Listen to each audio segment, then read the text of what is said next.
आपको मालूम होना चाहिए 1991 पुरानी बात से लेकर 2006 तक इतना एयर टर्बुलेंस हुआ कि 14 प्राइवेट एयरलाइंस बंद, शटडाउन हो गई।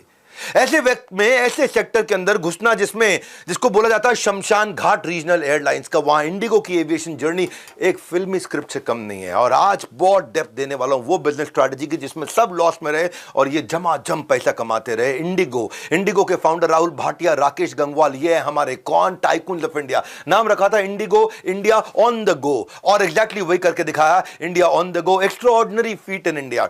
एकमात्र एयरलाइंस जो 10 साल लगातार प्रॉफिट में रही, एकमात्र एयरलाइंस जो 60% से ज्यादा मार्केट शेयर यानी कि मोनोपोली ले लिया। लो कॉस्ट एयरलाइंस इंडिया और साउथ एशिया में 13 बार इनको अवार्ड मिल चुका है। ओनली एयरलाइंस टू बिकम, और जो एक साल के अंदर 10 करोड़ पैसेंजर्स को हवाई यात्रा कराती है। और पहली इंडियन एयरलाइंस जिसने 2000 से ज्यादा फ्लाइटें एक दिन में उड़ा रही है। इंडिगो ने ऐसा क्या कर दिया? फन फैक्ट क्या है इसके पीछे, क्या था रियल फैक्ट, बिजनेस फैक्ट, बहुत डेप्थ में जाएगी। इतनी लर्निंग, मैं खुद, मेरा दिमाग हिला पड़ा इंडिगो को समझता हूं जब मैं बैठ करके ना। इंडिगो ऐसी थी जो 2006 में आई थी और उस समय टोटल एयरक्राफ्ट भारत में 305 थे। आज इनके पास अकेले टोटल एयरक्राफ्ट 380 हैं, अकेले इंडिगो के पास में। तब सारी एयरलाइंस के पास मिलाकर के हुआ करते थे 305। बहुत सारी एयरलाइंस जो इंडिगो के साथ में शुरू हुई थी या तो मर्ज हो गई या शटडाउन हो गई, चाहे वो एयर डेक्कन हो गई, एयर सहारा चली गई, जेट एयरवेज चली गई, किंगफिशर चली गई, पैरामाउंट चली गई, इंडियन एयरलाइंस चली गई।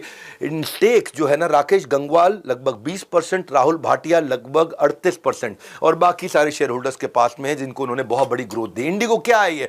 सहारा एयरलाइंस जेट एयरवेज को बिक गई 2007 में, डेक्कन एयरलाइंस किंगफिशर को बिक गई, पैरामाउंट एयरवेज ये तो उन्होंने ऑपरेशन ही बंद कर दिया, कर्जे में तब डूब गए। इंडियन एयरलाइंस पहले तो मर्ज हुई एयर इंडिया के साथ 2011 में, अब टाटा ग्रुप लेकर के उसको इंप्रूव कर रहा है। किंगफिशर ने अपना 2012 में फाइनेंशियल लॉसेस के कारण बंद करके विजय मान ले गया। जेट एयरवेज, इसने 2019 में इतना बड़ा कर्जा हो गया, बर्बाद हो गया। गो फर्स्ट अभी रिसेंटली अपने आपको बैंकरप्ट 2023 में घोषित कर दिया। इन सारे प्लेयर्स आए, इन्होंने कहा हम भी बना लेंगे, हम भी बना लेंगे। अमन गुप्ता का मीम बना था, हम भी बना लेंगे, हम भी बना लेंगे, लेकिन कोई बिजनेस नहीं बनाया, सबने बिजनेस डुबाया। इंडियन एविएशन ऐसा जो कि बिलियनर्स के लिए कर्ज रहा, एक श्राप रहा, उस श्राप के अंदर, उस पाप के अंदर इन्होंने कैसे नोट छाप के अंदर, इसी एयरलाइंस में, इसी एविएशन के अंदर प्रॉफिटेबल रहना इतना मुश्किल कि मैक्सिमम एयरलाइन जहां सारी फेल हो गई वहां राहुल भाटिया और राकेश गंगवाल। सारी एयरलाइन इंडिया में फेल होती क्यों है? पहले इसको समझते हैं।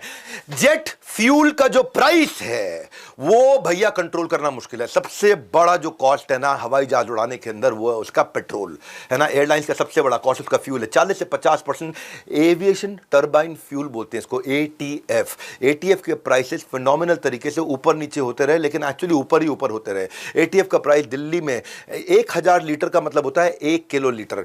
अक्टूबर 2010 में ये 40,000 रुपया किलो लीटर था।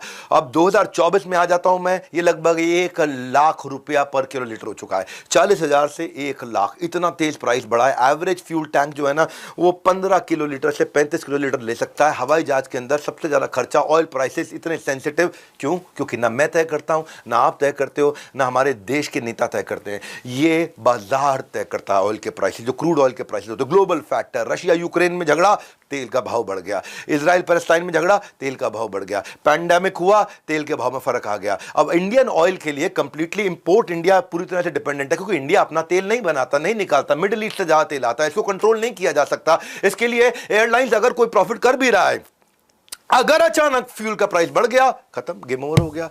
सेफ्टी मार्जिन चाहिए।